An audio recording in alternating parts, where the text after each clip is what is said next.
close after 3 minutes, because it's really important that everyone has a fair opportunity to speak this morning. We have 2 speakers who are joining us remotely and the rest are in the room. So I'm going to start with Councillor Mason, who joins us remotely. Have we got you, Councillor Mason? Yeah, I'm here, Chair. Brilliant. You have 3 minutes. Would you like me to give you a 30-second warning? It should be okay, thank you. Great. I shall let you get on with it. Super. I'm deeply concerned by this paper, which ensures that events will be undertaken by the Civic Party at their own expense and with no civic support officer. As a disabled person, the civic officers were vital to enabling me to function at my best, helping me find key people in a crowded room, describing who was at an event, and finding a large print order of service. On 3 occasions as sheriff, my personal safety was placed at risk, one where the police had to be called. The report makes no mention of personal safety. Reflecting on the use of the 12-year-old Civic car, I think again it's failed to take into account people like me that can't drive or might struggle to use public transport. It would have been impossible for me to have undertaken the role without the car. And I was surprised that there's no detailed equalities impact assessment with this paper. Any member should be able to be Lord Mayor. It's the reason when we refurbed the Mansion House, we put an accessible bathroom in and a lift to the top floor so everyone could be Lord Mayor.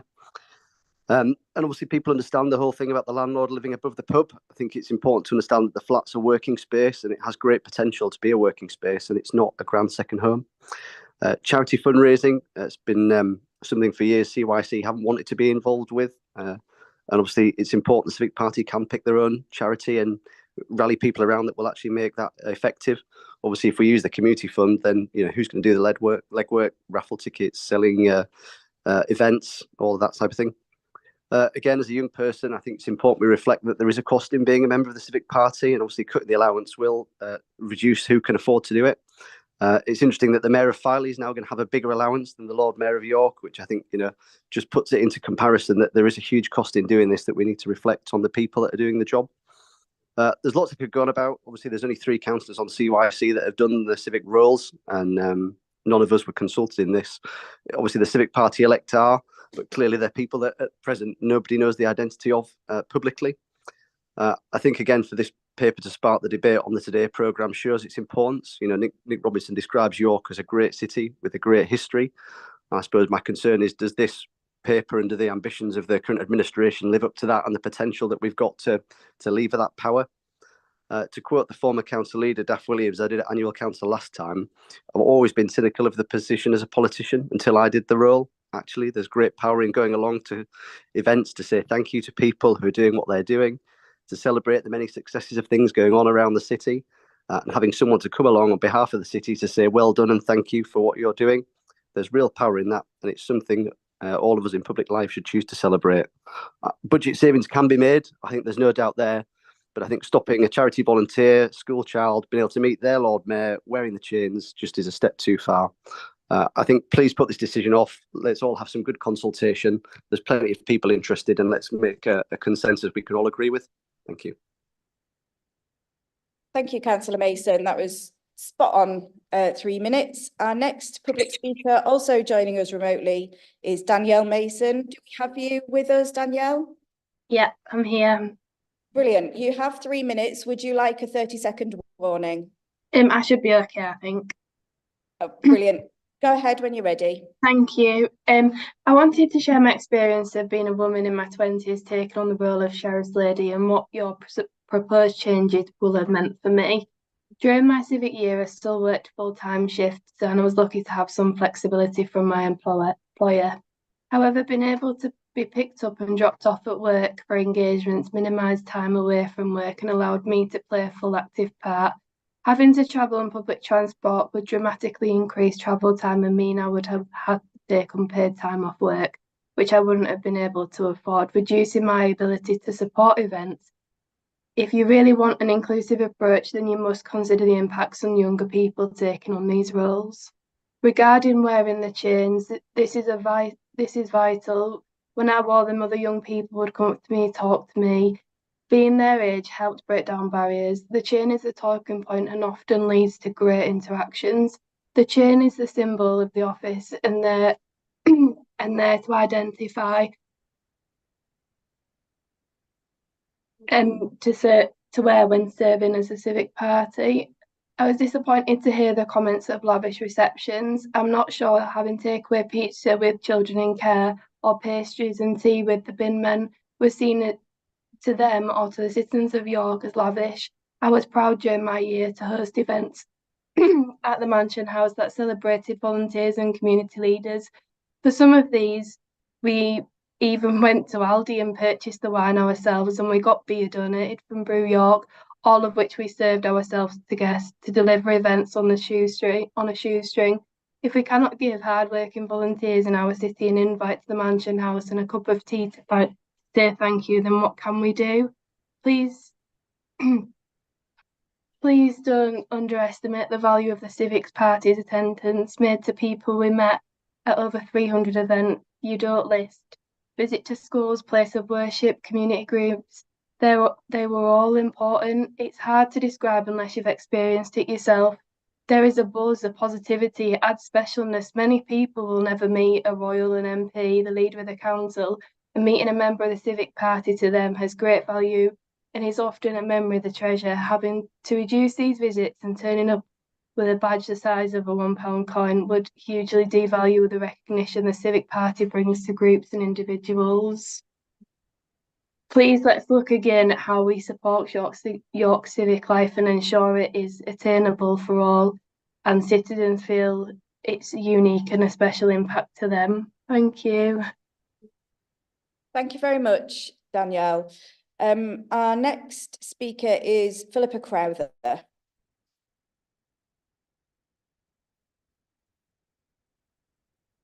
You have 3 minutes to speak. Would you like a 30-second warning? Brilliant. Off you go.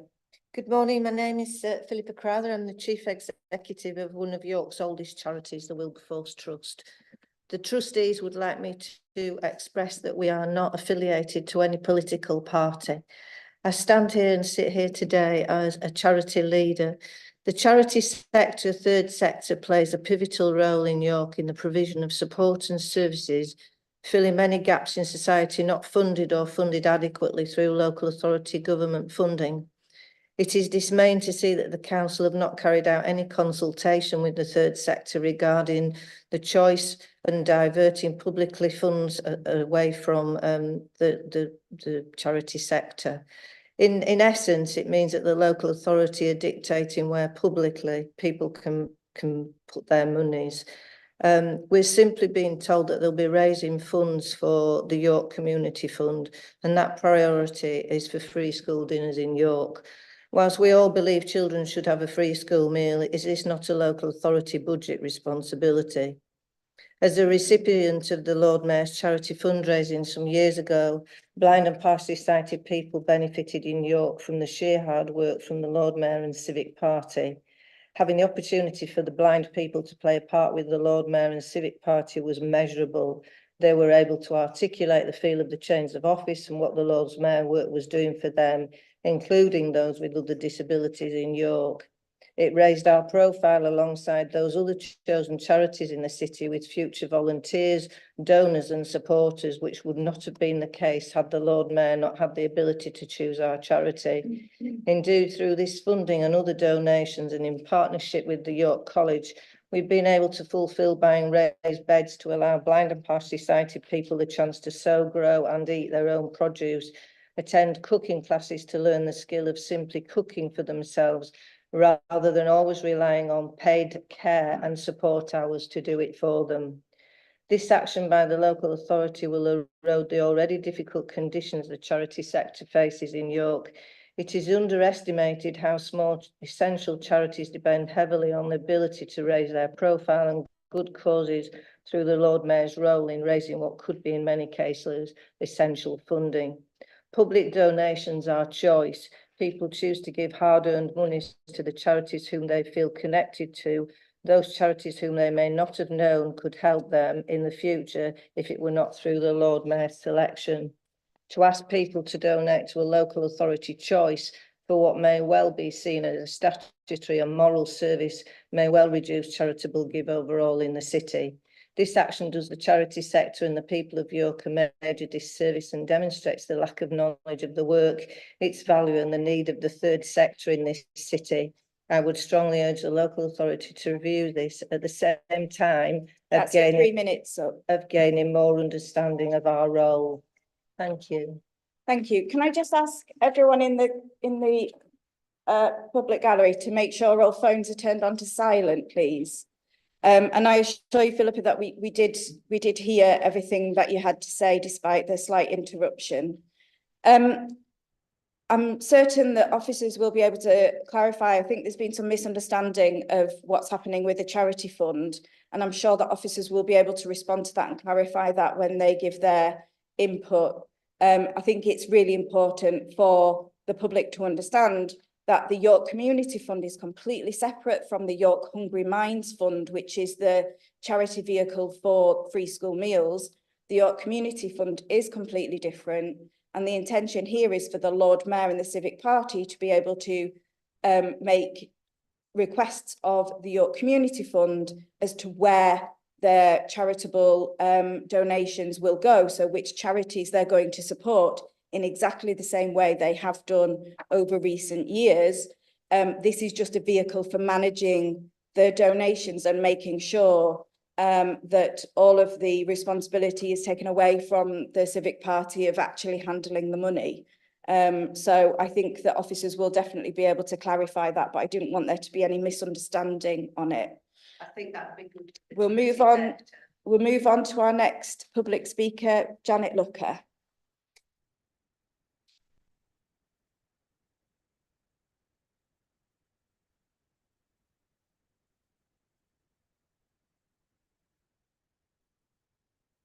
I will do my best with 3 minutes, but you know me.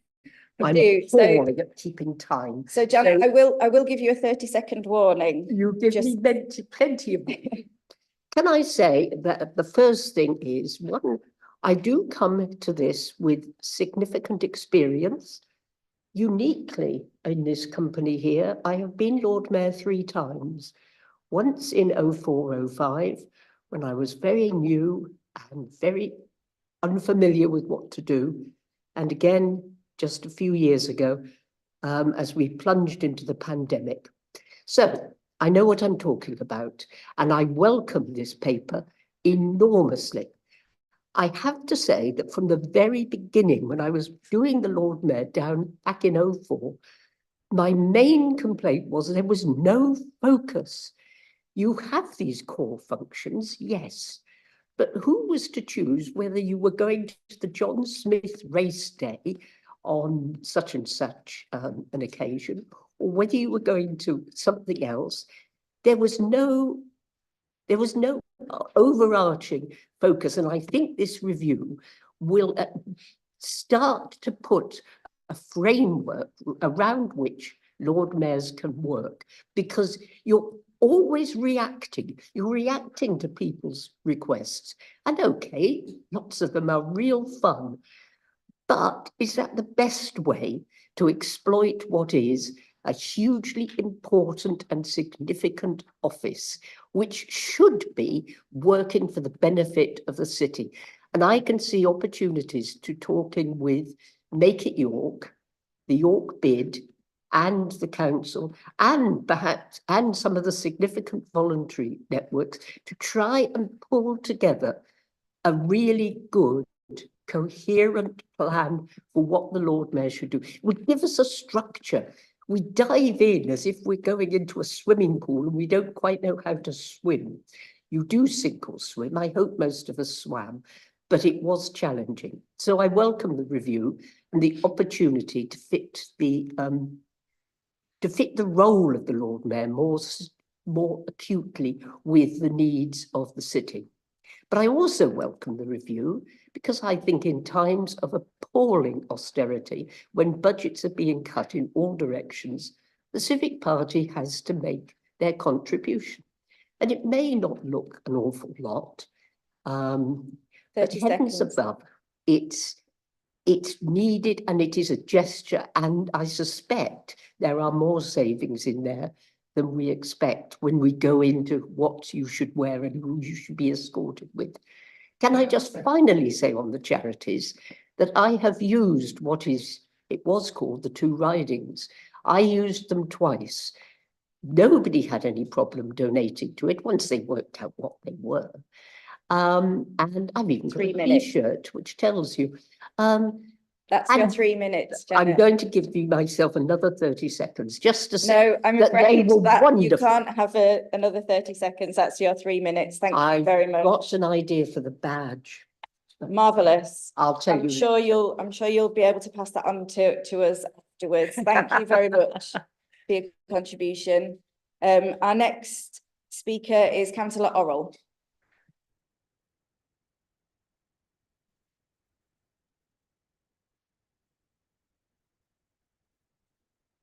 Councillor Orrell, you have 3 minutes. Would you like a 30-second warning? Marvellous. Off you go. Good morning. Highly excited Fred got out of the flight simulator. This followed a tour of the base, including climbing into planes, helicopters, fire engines. Fred had been told he would eventually go blind and wanted to do as many experiences as he could before then. And Fred came to the Mansion House and was fascinated with its history and loved the M1. Linton is now closed, but special visits for people with disabilities wouldn't be able to happen under these proposals. Then there was the Lord Mayor, along with his sheriff, who visited all our primary schools. This was in full regalia. A badge wouldn't quite have had the impact that roads and chains did. The importance he placed on the morality and the Mansion House was demonstrated by the fact that he became Mansion House guide. And he was a fiercely loyal Labour councillor. Children get so much out of mayoral visits with spin-offs into many historical aspects, and they understand why our city is so special. Very disappointingly, there's been no consultation, particularly with the people who had actually given insight into the civic role, the past sheriffs and Lord Mayors. No consultation, so the understanding of the hundreds of community events attended by the City Party is flawed. No consultation, so no recognition of the events with all the faith groups that help to harmonise and integrate our many communities. No consultation, so a lack of understanding of the difference between the highly political role of the coming Mayor of York and North Yorkshire and the non-political ambassadorial role of York's historic Civic Party. People from around the world coming to see the Lord Mayor of York in the Mansion House want someone independent of party who encompasses the history and traditions of our city. It would be a sad day for York if the proposals in the report were actually put into effect. They would undermine its historic role and the work for our communities. But over 800 years, the mayoralty has had many ups and downs. This would no doubt be a blip that would eventually be reversed. But much better if that didn't happen. So please follow the logic of the report and maintain its traditional role loved by so many people across the city. Thank you, Councillor Orrell. Councillor Cullerwick is our next speaker.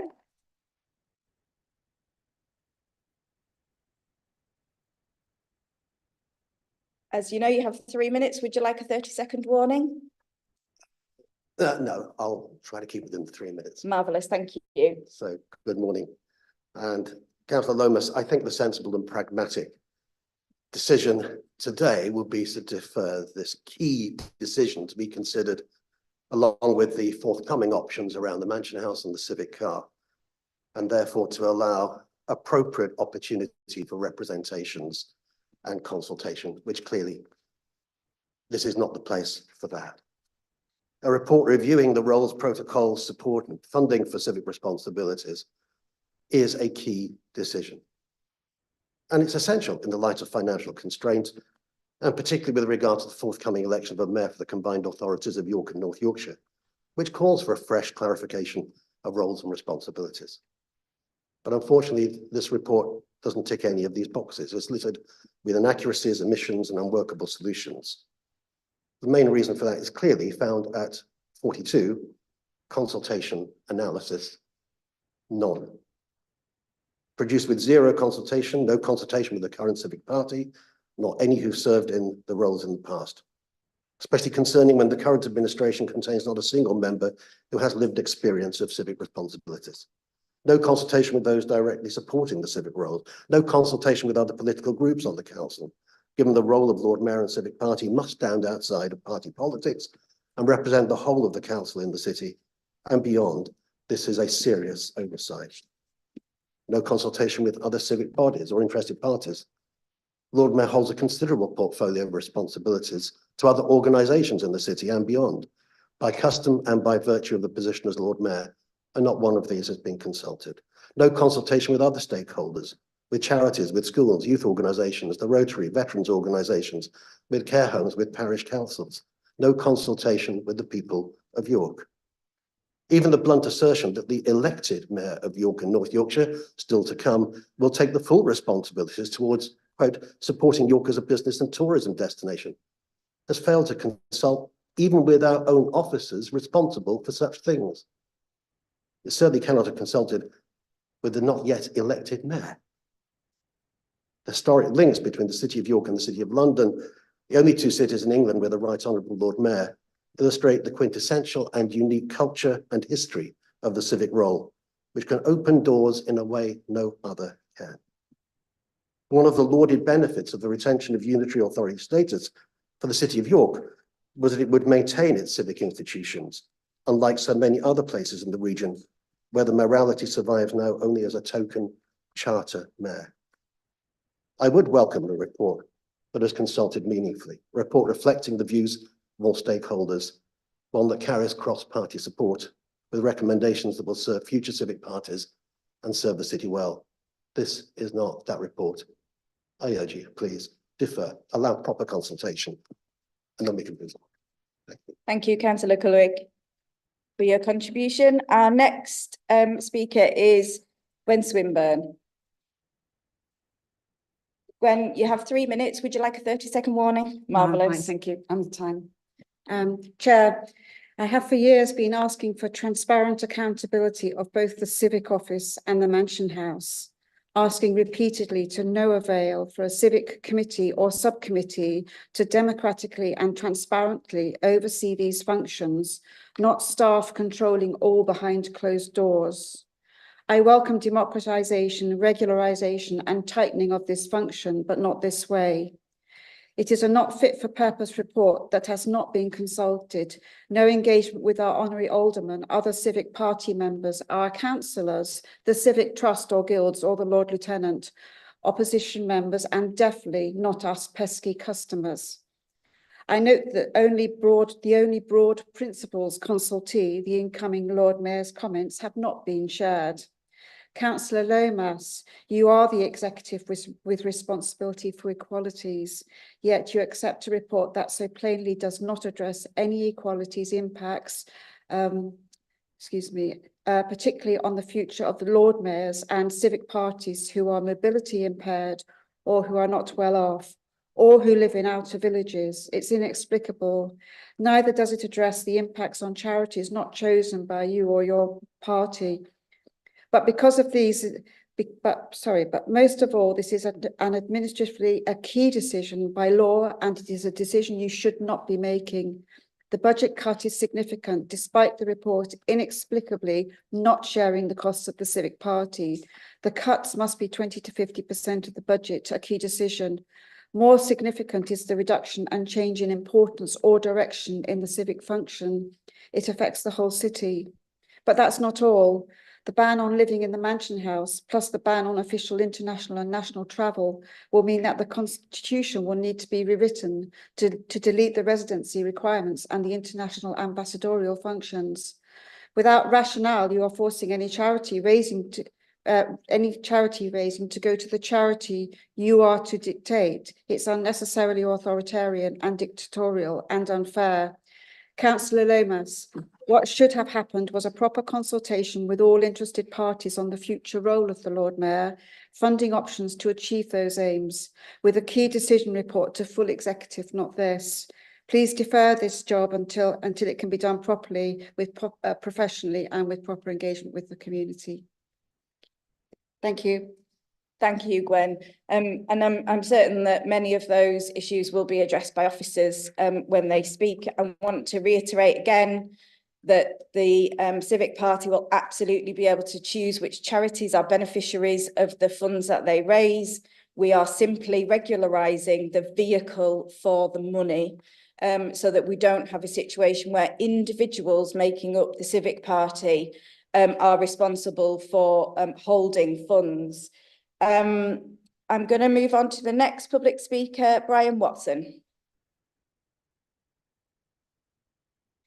Brian, you have 3 minutes. Would you like a 30-second warning?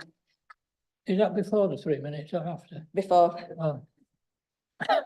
Possibly then, yeah, I might need. I'll try to do it so it doesn't interrupt you. Okay, thank you. The roles of the Lord Mayor and the Sheriff are one of the most valuable things in York to many organisations, varying from preschool nurseries up to 100-year birthday parties, sometimes even more. I received a telephone call last night that I had the support of the Once Seen Theatre Company, a small but active theatre group of members with various degrees of handicap. You probably have never heard of them, but they have heard of the Lord Mayor. The Civics travel the city, the county, the country, and even visits abroad to promote our city and build international relationships. Their value is beyond monetary terms, yet you seem to have total disregard for all of this. Historically, they are living contact with the past. They bring it to life quite often when going about their daily duties. I say daily simply because it's a fact. The positions are taken on with the knowledge it is a 7-day-a-week role and not an easy one. From ad-lib speeches to researching your guests, it can be hard, but the satisfaction of knowing you are doing good, to say the least, clearly outweighs the effort. Sadly, this paper in front of us today is an embarrassment to whoever wrote it at your request. I say your request because this attitude has been relevant from day one of your administration. Take a couple of points out of this paper. The point that the roads are expensive to repair. Can I suggest that you investigate this thoroughly? The price of the new one, yes. If that lasts as long as the previous, then it's small pickings. And the point of not living in the mansion house. It is the home of the Lord Mayor for that particular year. In case you haven't noticed, there is a large plaque on the outside wall that tells you. So will you remove that after this budget? If it's been badly maintained, then it's partly the party's fault for not keeping an eye on what goes on, much like you've never questioned the details on Guildhall contracts, and now that's costing you thousands to hire a place for meetings. The lift, not too recently installed to fire regs, is 50% of the time out of order, and nobody seems to trust the Lord Mayor with the facility to enter or exit the building from the doors. So why not replace the old type fire escape by the side of the lift? 30 seconds. But that's maybe not a simple answer. So you want to enable any council member to take on the role, so you decrease the allowances. You want them to pay their own travel expenses, but you don't want them going out in the robes or wearing the chains. You want them to travel by bus, so anyone can afford that, can they? Or is it a benefit to be old enough to have a bus pass? Maybe another point to put in your protocol. The proof of these ideas working is relevant That's in the your fact 3 minutes. it has taken you longer to announce the Lord Mayor and Sheriff That's than your any 3 party minutes. in living memory. Thank you very much, Brian. I'm sure many of those points will be addressed by officers I'm when sorry they if I- speak later. I'm sorry if I sounded a bit blunt, but That's the absolutely topic is fine. very close to my heart. That's fine, Brian. Right. We've had many open and honest conversations about this, and it's always gratefully received. Sure. Our next speaker is Verna Campbell. Bernie, you have 3 minutes. Would you like a 30-second warning? No, thank you. Marvellous. Off you go. I don't want to be rude to people here, but this paper does display extraordinary ignorance of the role of the Lord Mayor and the Civic Party. I was sheriff in 2018 to 2019, and obviously enjoyed the pomp and ceremony that goes with that role. But the best part of it is actually the community events, and these are the ones that are going to disappear. There's no way you can get to the old people's home in Stransell by bus, or to the Ascombe Bryan College for a concert in the evening. And yet, when you see the joy on the face of the old lady, when she sees the Lord Mayor and Civic Party entering the room in their robes, and is given her 100th birthday card, or the great excitement of the Down syndrome child, when the Lady Mayoress tells him that he has just sung beautifully. There is nothing to replace this. And it's so important, I think, for York and for all the people who live here. But also, it's the loss of the robes and the chains. These symbolise the cultural and historic role of the Lord Mayor and the Civic Party. And their loss diminishes that role and diminishes the city. I was recently present at Lord Derrimor's school when the Lord Mayor and Civic Party came to see the Year 4's models that they had built. They lined the drive, they standing there with their flags waving as the Lord Mayor's car came in. The head teacher was playing Royal Britannia. That was so important for those children. They felt as though they were being visited by royalty.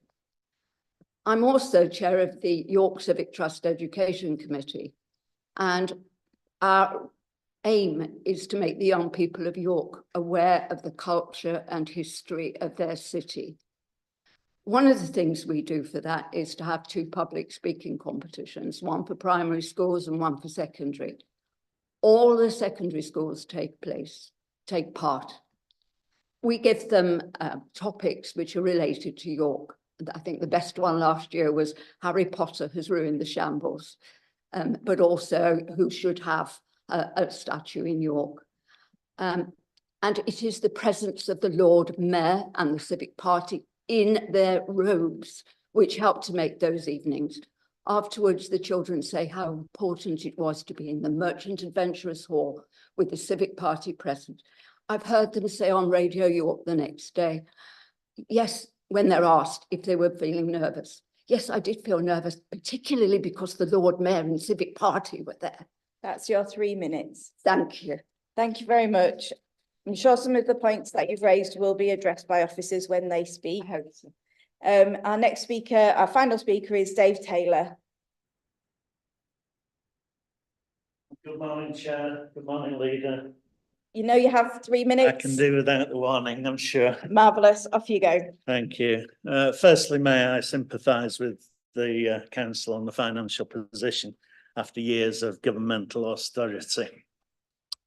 However, these proposals are misguided, and I think they will harm the city's reputation and our sense of civic pride. I also believe them to be financially detrimental. I'm therefore going to ask you to defer the decision in order to take further soundings and advice before taking these steps. It can cost a great deal to be Lord Mayor. I had to give up my job for a year as I was busy 7 days a week on mayoral business, occasionally attending 5 events in a day. I could afford to do that as I have no mortgage, no rent to pay, no children to support. Not everyone is in such a situation, and I fear these proposals will return us to medieval times when only wealthy individuals can afford to be the Lord Mayor.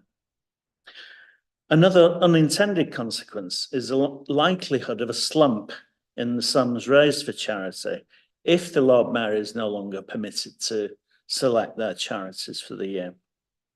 Fundraising does not happen in a vacuum. I chose 4 charities and their representatives worked hard all year, organising events, engaging their supporters to raise money.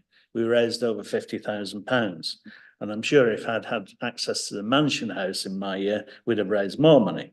But the vital point is, if there are no chosen charities and no hard-working representatives to organise events and no committed volunteers to attend them, then there'd be no money raised. The general public could easily perceive that the council has lifted the money from Lord Mayor's charities to cover holes in the council budget.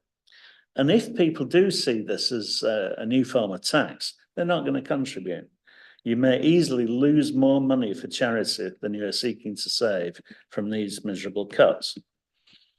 Now, I could go on at length about how valuable the roles of the Lord Mayor and the Civic Party are in terms of the city standing in this country and in promoting York internationally for tourism, business, education and culture, as well as building relationships in Nanjing and Munster, etc. The Lord Mayor reaches out to all parts of the community, as we've heard, opening events, visiting schools, elderly people's homes, welcoming new businesses, welcoming new British citizens, and attending religious, military, mercantile events. However, I really wanted to point out those financial elements, that the roles are tremendously underfunded already, and that the proposals, in my view, they're likely to lose more money than they will save. So please defer this decision, take further soundings and advice. Thank you very much, Dave. And I reiterate again, the Lord Mayor and the Civic Party will continue to be able to choose which charities receive the funds that they raise during their year of office. It's clear in the report that is the case. And I think there maybe has been some misunderstanding from some of the speakers here today about what will happen. We are merely providing a vehicle for the money, which is separate, completely separate from the council, so that there is transparency over what happens with money that is raised. It seems like I'm sure, perhaps the officers can explain. Officers will give further comment to that. I thank all our public speakers. It's been really great to hear from you all. And really important that we do hear from people, their views about decisions that are being made. I'm going to now pass over to Pauline to present the report, and hopefully, Pauline, you'll be able to address some of those comments. I think it's also important that we recognise that we had a number of written submissions, which we have carefully read. And which I think Pauline is also going to address the main points of in her presentation. So over to you, Pauline. Thank you, Chair, and thank you for all the comments today and in written form. Can I just point out before we start, there is an error in the report at paragraph 40.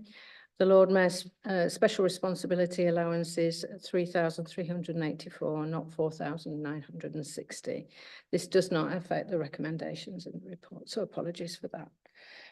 As you can see, this report reviews a range of current civic protocols to ensure that the Civic Party, including use of the Mansion House and Lord Mayor's charities, are supported into the future in a sustainable way at a time of constrained resources.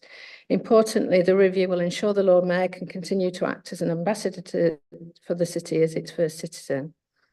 And the council reiterates its support for a strong Lord Mayor and Civic Party fulfilling their roles, reflecting the historical significance and value of the civic function and its role in the life of the city.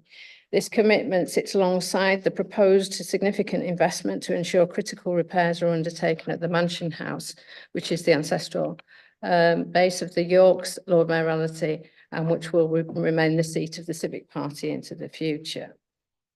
So just in summary, what the report does do, it brings in controls to manage the current demand-led pressures, which brought and created budget pressures in the past that the council can no longer afford, particularly around events. It brings clarity to protocols, which have been unwritten rules, which then could be interpreted in different ways, particularly around the use of transport, and importantly, provides clarity for decision making. It brings consistency and support around the Lord Mayor's charities, It reduces costs and achieves potential budget savings. And importantly, the core of the changes are to reduce costs of allowances, transport and security by reducing the number of events.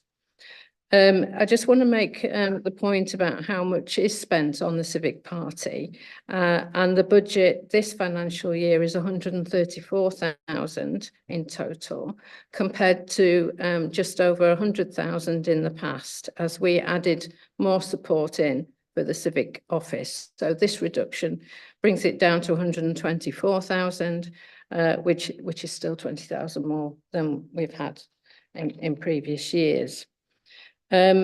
Just responding to particularly some of the written comments, the report does not cover the following, and no decisions will be made about sale of the Mansion House, sale of chains, sale of the car or the number plate DM1, and it doesn't cover the reduction in civic roles. This is about processes and decision making, not about the civic roles.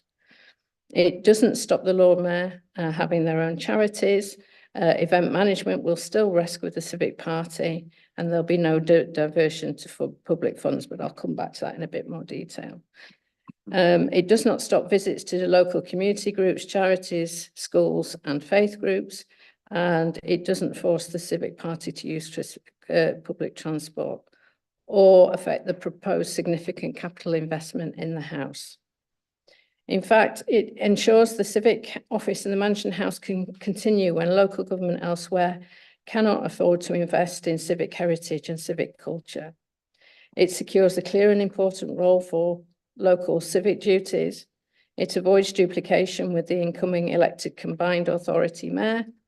It allows the council to see the civic role through the lens of the core commitments of the council around equalities, affordability, climate change and health. And the protocols will be reviewed each year in that vein, along with the serving Civic Party. I just want to respond to a number of the points raised if I can today. I want to stress that reasonable adjustments will be made without question to remove barriers for any individuals. This will be very individual to a person's needs for the individual role holders. And that's why we've not been able to go into detail in an equalities impact assessment, because that will be assessed for each person as they come into their role. The proposals will be tested by the incoming Civic Party and reasonable adjustments made as indicated in the report, for example, where public transport might be used. Taxis and DM1 are still an option for all trips. In terms of affordability, expenses will still be available, and other civic budgets are available for those adjustments and costs. And the Lord Mayor's SRA, their allowance for being Lord Mayor remains unaffected. We've not made any proposals to reduce that. Where there are risks to personal safety, and I have to stress that the security that's given to events is to protect the regalia, but I absolutely acknowledge that that gives a feeling of security for the Civic Party. However, where there is a risk to personal safety, we will always undertake a risk assessment and always consult with the police where there are significant risks. So if I can just come to the use of the York Community Fund, the current and last Lord Mayors use the two ridings Community Foundation to hold and distribute funding for the chosen Lord Mayor's charity. The York Community Fund is a new partnership between the council and two ridings, and all the relevant controls and charity commission status remains unaffected. The money, I can absolutely guarantee, will be donated from York residents for York's charities and the community and voluntary sector. That will not change. And there will be no conduit to feed into council budgets in any way, shape or form. Those don't have to be registered charities, and many community groups aren't registered charities.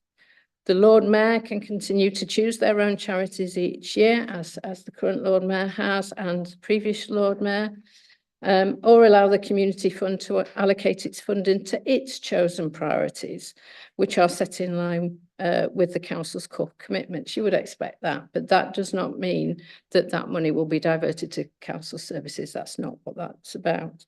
This is simply regularising what has been happening informally in recent history, securing funds for local residents. It provides a mechanism for collection and distribution through its grants process. The events management and involvement of community groups will continue as it always had. The York Community Fund will support and promote the Lord Mayor's charities. If the fund's own campaigns are chosen, the Lord Mayor will be promoted and linked to them in all promotional material. So I hope that helps with clarity around that issue. I'm sorry, we've had public speaking and we can't allow any more. Please carry on, Pauline. In terms of decision making and the matter around whether this is a key decision, I can confirm that the council's monitoring officer was consulted, and in providing advice in relation to the non-key decision status of the decision, he confirms he had regard to the contents of paragraphs 3.1 and 3.2 of Article 7 of the Constitution, in that it is not a decision which appears to him to have a significant impact on 2 or more electoral wards. In that context, it did not appear likely to result in or attract substantial public interest. I'd be grateful if people in the public gallery could keep the noise down, because I certainly want to listen to what officers have to say before making a decision.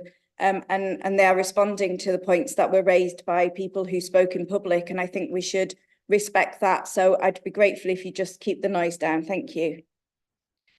My final point, if I can make it before coming to the recommendations, is to confirm that there is a cost associated with officers' time to manage the donations and accounts now. The York Community Fund can gift aid donations from which administration costs can be made, and you would expect that of a charity. So that is absolutely the case. So if I can bring your attention, councillors, to the recommendations on agenda page 5, paragraph 12. I'm not going to read through all of them, but you can see that the recommendations are extracted from the body of the report and cover all of the areas that are cited for change in paragraph number 12A. You are asked also to support the review and publication of the civic protocols on the council's website by the 1st of May this year, and we'll make sure that that happens on this occasion. And to take a future report to executive, which will seek to provide options to ensure the financial security of the Mansion House in public ownership and the financial and climate change benefits to York of other civic assets are maximised going forward. So that's my comments completed. I don't know if Richard wants to add anything. No. Thank you. We may need you to help Richard with some of the answers to questions that we have. Councillor Douglas, do you have any questions? Yeah, please could you outline for us why it isn't the fact that the Lord Mayor has been able to use the Mansion House as a residence recently, and what the current status of that is? Thank you. I suppose there's 2 stages to that question. Since 2018, since the refurbishment of the house, it has been a requirement of the lottery grant funding for the house to be open to the public 5 days a week. So it cannot be a traditional residence in the traditional terms. In terms of that, the council pays business rates for the majority of the house and council tax for the apartment. So I think it's important to say that the Mansion House as a whole is not the residence in traditional terms, in terms of living quarters. However, it is absolutely the home of the Civic Party to undertake events and civic duties, and that continues today. The recent issue is around the safety of the accommodation whilst the lift is out of action.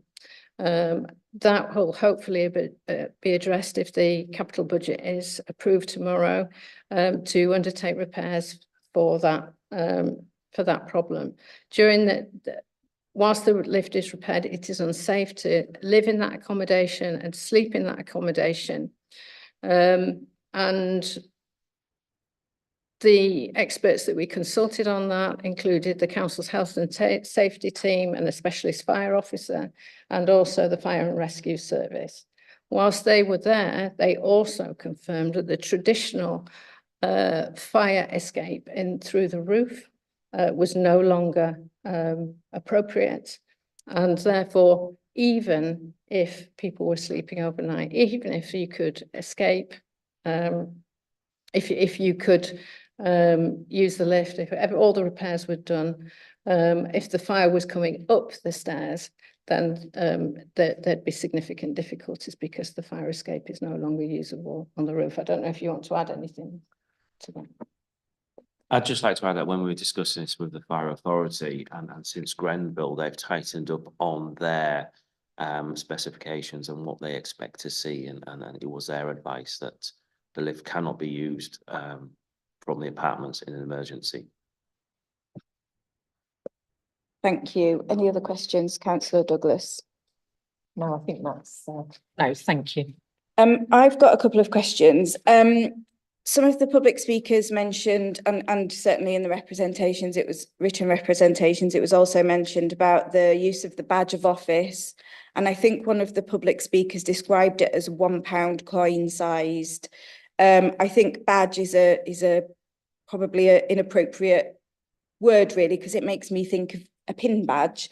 But Councillor Orrell helpfully pulled out his badge of office, significantly bigger than a £1 coin size, mounted on a ribbon as a medal. So I think it would be helpful to understand, is that what all of the Civic Party get? Is it a pin badge that goes on your lapel? What does it look like? And Richard, I think you're probably the best place to answer that. The badge that Councillor Orrell is showing is the badge that they receive at the end of their mayoral year or Cheval of the year. That is not the size of the badge that we would propose is given to a Lord Mayor. It would be bigger, it'd be more ornate, and it would certainly take imagery of the mayoralty, probably from the Mansion House, to show that this is the Lord Mayor, this is a sheriff and consort and so forth. But it would certainly be bigger than that, probably on a ribbon, but the details are yet to be agreed. Thank you. I think that's helpful. So certainly the current badge that's given is much more than a badge in my inexperienced opinion. I wanted to just touch on a question about the budget. So you said, Pauline, that the current total budget for the Civic Office is £134,000 for this year. So a £10,000 is then a 7% reduction in the budget. So, because I know one of the public speakers suggested it was a 20 to 50% reduction, but that appears not to be the case. So I think 7% reduction, am I correct in that? Yeah, so a 7% reduction, not a 20 to 50% reduction. I also wanted to ask, in the annex where it lists the kind of formal events that are attended, I appreciate there are many more less formal events, but there's a number of attendances at York races. Is that a formal civic event where the Lord Mayor is representing the city? When the Lord Mayor attends, it's a bit of both. Sometimes it's personal guests, and sometimes it's visitors to the city as well. So there is really a mixture throughout the years. Because I think that's in contradiction to what some of the public speakers said when they said that they're always representing the city and they don't have any more personal events. Can you explain the difference between the special responsibility allowance for the Lord Mayor and the Lord Mayor's allowance?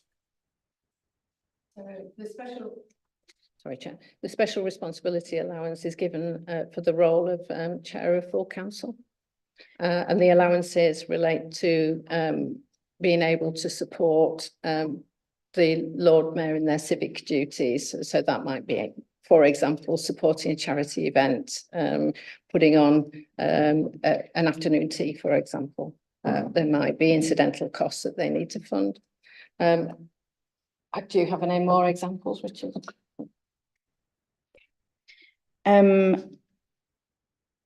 Can you just confirm, Pauline, there was some suggestion that any fundraising the Lord Mayor might do would be channeled to the Hungry Minds campaign, which is the campaign to fund free school meals. Is that correct? It is the campaign to fund free school meals. It is a campaign of the York Community Fund, but the choice is the Lord Mayor's. So if the Lord Mayor, next Lord Mayor, chose to use that campaign as their charity focus for the year, then the funding will be channeled into it. If they chose 3 other options or campaigns that the York Community Fund are running, that's where the money will be channeled into grant giving for that purpose. But just for York Hungry Minds, that would go direct to schools. The third option is that the Lord Mayor selects their own charities, which the York Community Foundation Fund will work with them. 2 ridings will work with them to establish the collection for those charities, and then the grant giving as a result of that. So there are 3 options really, but yes, they could give to the York Hungry Minds. They could give to 2 options that are put forward by the York Community Fund, or they can select their own charities. So, for example, Philippa spoke during public participation on behalf of the Wilberforce Trust, and a Lord Mayor could choose the Wilberforce Trust and they would receive charitable donations from the Lord Mayor. Yes. Thank you. That's really helpful.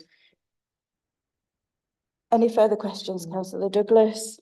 Councillor Douglas, is there anything else you want to note or say?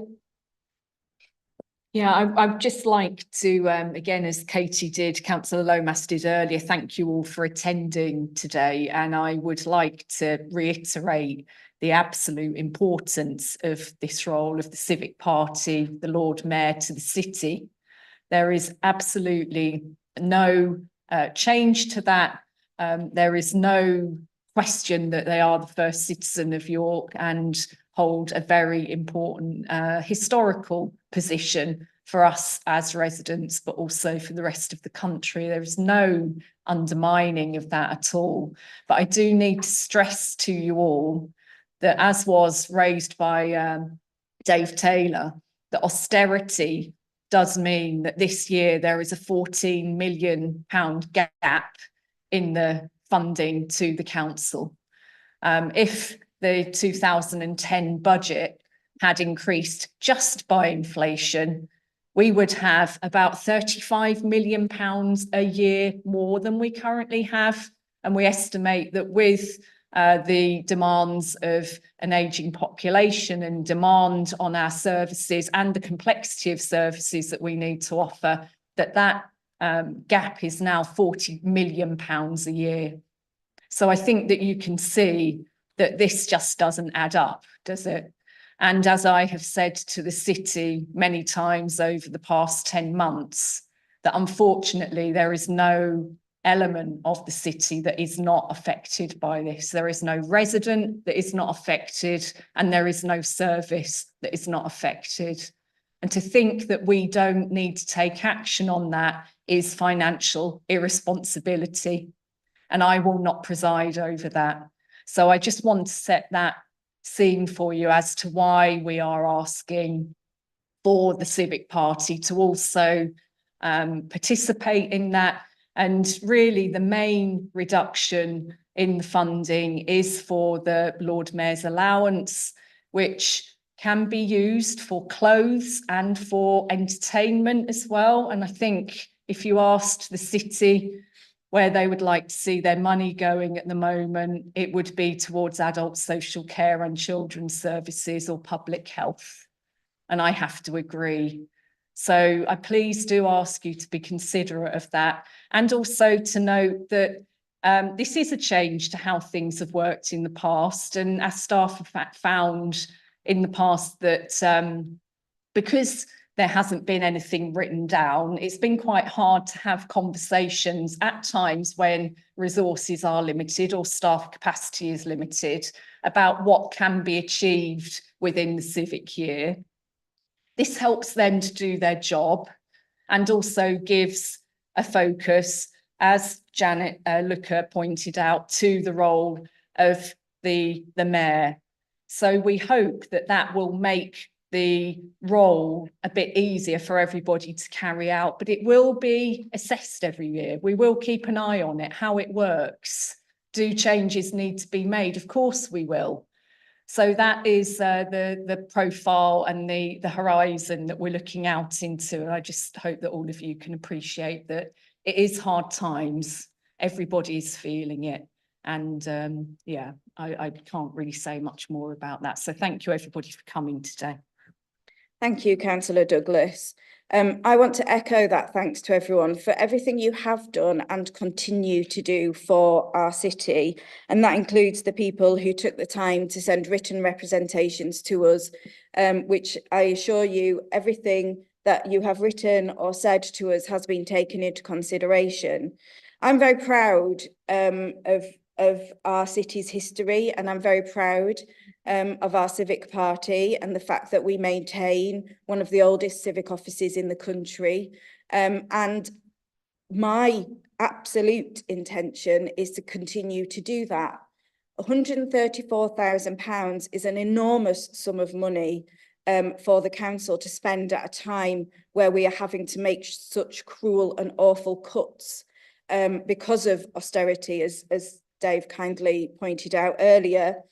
And I think it's a modest reduction of 7% in that budget, while still supporting the civic office to do their wonderful work in the communities. And I know from the consultation that we've had with the incoming civic party that they're absolutely enthusiastic and ambitious to focus ever more on community events and activities during their year of office. I therefore accept the recommendations in the report, and I look forward to seeing how the roles develop and evolve, as they inevitably will do, as they have over time since the Lord Mayor first came into being. I